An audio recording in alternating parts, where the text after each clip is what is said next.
Level 1. Indiana Jones and the Kingdom of the Crystal Skull. Cate Blanchett plays Irina Spalko, a Soviet agent with a bob haircut that looks like it was cut by a lawnmower, wielding a rapier and speaking in an accent that sounds like every Cold War villain cliché had a baby. This is Spielberg and Lucas reuniting to make a fourth Indiana Jones movie 19 years after the last one, and somehow they convinced one of the greatest actresses alive to play a cartoon villain in a film about interdimensional aliens and nuclear-proof refrigerators. The Crystal Skull is where Indiana Jones died. Not metaphorically, the franchise literally couldn't recover from this. For the fans who loved it, you have fond memories of watching it with a family, and that's valid. But objectively, this film is a mess. Blanchett is doing her best with material that requires her to be a psychic Soviet scientist searching for alien skulls, and she commits fully because she's a professional. But commitment can't save a script where Shia LaBeouf swings through the jungle with CGI monkeys and everyone survives a nuclear blast by hiding in a fridge. Blanchett's performance is all surface-level menace, with nowhere deeper to go because the character is written as a Bond villain 20 years too late. She sneers, she threatens, she gets what's coming to her, and none of that matters because the whole film is spectacle without stakes. This is the worst Cate Blanchett movie because it took one of cinema's most gifted actresses and reduced her to a one-dimensional villain in a film that actively damaged a beloved franchise. Even her Oscar-caliber talent couldn't save this disaster. Level 2. The Monuments Men. George Clooney directed this ensemble about Allied officers working to save European art from Nazi theft during World War II. It's the kind of film that sounds perfect on paper. Prestige cast, important historical subject, wartime heroism mixed with cultural preservation. What actually arrived was a tonal disaster that couldn't decide if it was a serious war drama or lighthearted caper, so it split the difference and became neither. Blanchett plays Claire Simone, a French art historian helping the Monuments Men, and she's completely wasted in a film that spreads screen time across too many characters without developing any of them. She shares scenes with Matt Damon where they're supposed to be building romantic tension, but the script gives them nothing to work with. The film treats art preservation as inherently noble, without showing why these specific pieces matter or building any dramatic tension around saving them. The Monuments Men is aggressively mediocre, the kind of movie that plays during daytime cable and you watch for 20 minutes before realizing you don't care what happens next. Blanchett brings her usual professionalism, but professionalism can't fix a script that's boring. This is Cate Blanchett showing up, doing the job, and collecting a paycheck for a film that nobody remembers unless someone specifically asks, what was that George Clooney art heist movie? Level 3. The Hobbit Trilogy. Peter Jackson brought Blanchett back as Galadriel for 3 bloated films that stretched a children's book into 9 hours of CGI spectacle and dwarf slapstick. Blanchett appears in maybe 15 minutes total across 3 films, mostly to remind audiences that this takes place in the same universe as Lord of the Rings, and also to participate in the White Council scenes that stop the plot dead for exposition dumps. The original Lord of the Rings trilogy used Galadriel sparingly, making her appearances feel significant and otherworldly. The Hobbit trilogy brings her back to float around, speak ominously, and occasionally go full Galadriel where her voice drops 3 octaves and green effects happen. It's Blanchett collecting Middle-earth residuals while doing the minimum required to maintain continuity. She's fine in the role because she's incapable of being bad, but she's essentially expensive set dressing. The Hobbit trilogy represents paycheck work in a franchise that lost its way. Where Lord of the Rings was epic and earned, The Hobbit was stretched and calculated. Blanchett knew it. Everyone knew it. But the checks cleared and the fans got to see Galadriel one more time. It's not bad enough to be offensive. It's just unnecessary and forgettable, which somehow feels worse for an actress of Blanchett's caliber. Before we hit level 4, make sure you subscribe and hit that notification bell. We're about to meet Cate Blanchett's performances that actually showcase why she's one of the greatest actresses working today. Level 4. The Aviator. Martin Scorsese directed the Howard Hughes biopic with Leonardo DiCaprio, and Blanchett plays Katharine Hepburn in a performance that won her the Best Supporting Actress Oscar. She doesn't just play Hepburn, she channels her, capturing the accent, the posture, the rapid-fire delivery, and the aristocratic confidence that made Hepburn iconic.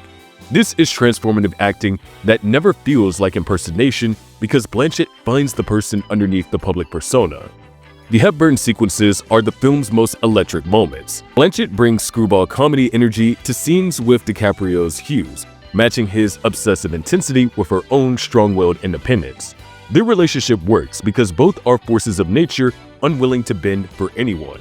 When Hepburn finally leaves Hughes, Blanchett plays it not as heartbreak but as pragmatic decision. She loves him but won't sacrifice herself for his spiral. The Aviator showcases Blanchett's technical mastery. Playing a real person, especially one as distinctive as Hepburn, is a minefield where you can easily fall into caricature. Blanchett walks that line perfectly, giving you enough Hepburn to feel authentic while making her a character within Scorsese's film rather than just a celebrity impression. The Oscar was deserved. This is what happens when one of cinema's best actresses gets material worthy of her talent. Level 5. Carol. Todd Haynes directed this 1950s romance about Carol Aird, a wealthy woman navigating divorce, and Therese Belivet, a young photographer. Blanchett plays Carol opposite of Rooney Mara's Therese, and their chemistry is so palpable it practically vibrates off the screen. This is a film about forbidden love handled with such elegance and restraint that every glance, every touch, every moment of unspoken longing carries devastating weight. Blanchett makes Carol elegant, controlled, and deeply fragile underneath her composed surface. She's a woman trapped in a marriage and society that won't accept who she is. The custody battle over her daughter adds stakes that makes the romance feel genuinely dangerous. When Carol chooses Therese over societal acceptance in the film's final act, Blanchett plays it as both liberation and loss. Freedom carries cost, and Carol knows exactly what she's sacrificing. Carol is a masterclass in understated performance. Blanchett communicates entire emotional journeys through facial expressions and body language. The final scene where Carol crosses the restaurant to Therese is perfect. No dialogue, just Blanchett's face showing hope, fear, and determination all at once. This is romantic cinema at its most sophisticated, and Blanchett delivers work that's both technically perfect and emotionally shattering. Level 6. Blue Jasmine. Woody Allen directed this modern riff on A Streetcar Named Desire, and Blanchett plays Jasmine Francis, a New York socialite whose life collapses after her husband's financial crimes are exposed. She moves to San Francisco to live with her working-class sister while spiraling into mental breakdown, denial, and delusion. This performance won Blanchett her second Oscar and created one of cinema's most devastating portraits of denial and class anxiety. Jasmine is a monster, narcissistic, classist, cruel to people trying to help her, but Blanchett makes her tragic rather than just pathetic. You watch someone who built her entire identity on wealth and social status trying to maintain the illusion even as reality strips everything away. The vodka-soaked monologues, the dissociation, the moments where Jasmine talks to herself on the street. Blanchett plays mental unraveling with such specificity that it's uncomfortable to watch. Jasmine is Blanchett at her most fearless. She makes Jasmine deeply unsympathetic while remaining compelling. The final scene, Jasmine alone on a bench muttering to herself about her lost life, is devastating because Blanchett shows you someone who's completely broken but still clinging to delusions of grandeur. This is acting that risks audience hatred to achieve something truthful about class, marriage, and how people lie to themselves. Blanchett earned every award thrown at her. Level 7. Tar. Todd Field directed this 158-minute character study about Lydia Tarr, a world-renowned conductor at the peak of her career who falls spectacularly due to past abuses catching up to her. Blanchett is in every scene, carrying the entire film through dialogue-heavy sequences about music, power, gender, and artistic genius. This is the most demanding role imaginable, and Blanchett makes it look effortless while delivering career-defining work. Lydia Tarr is brilliant, manipulative, charismatic, morally compromised. Blanchett spends months learning to conduct to make the performance authentic, and it shows. She moves like someone who's commanded orchestra for decades. The early scenes establish Tarr as unforgettable genius, speaking multiple languages, dissecting musical theory, dominating every room. Then Field and Blanchett slowly reveal the cracks, the past relationships, the manipulation, the ways power corrupts even brilliant people. The descent is methodical and brutal. Blanchett plays Tar's unraveling not as a sudden collapse, but as slow erosion of control, each new revelation chipping away at the public persona until nothing remains but the compromised person underneath. The scene where she confronts a student about identity politics in music is explosive.